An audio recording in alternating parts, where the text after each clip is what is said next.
Teraz by som vám chcel predstaviť Sony DAT Recorder DTC 790. Vnútri máme už vloženú kazetu. Zapneme si ho.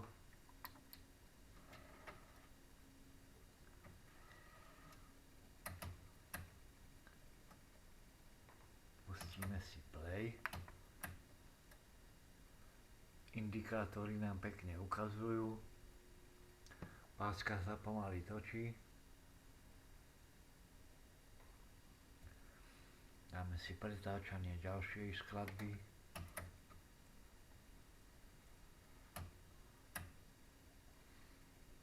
Dobre. Zastavíme. Tu je tlačidlo nahrávania, to je pri nahrávaní. Teraz pretočíme pásku na začiatok.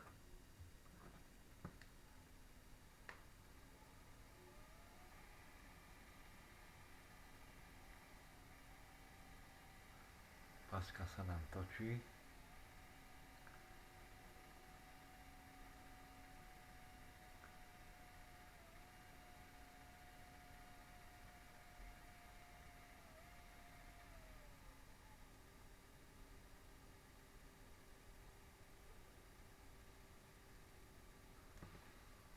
Je to veľmi pekný DAT recorder, myslím, že takých 90. rokov, čisto japonská výroba.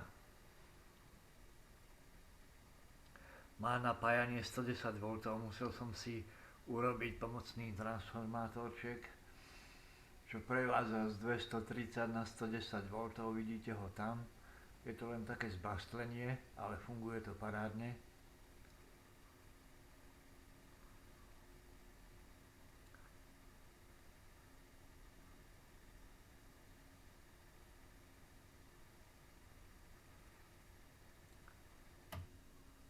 No už nám pretočilo. Vybereme si pásku.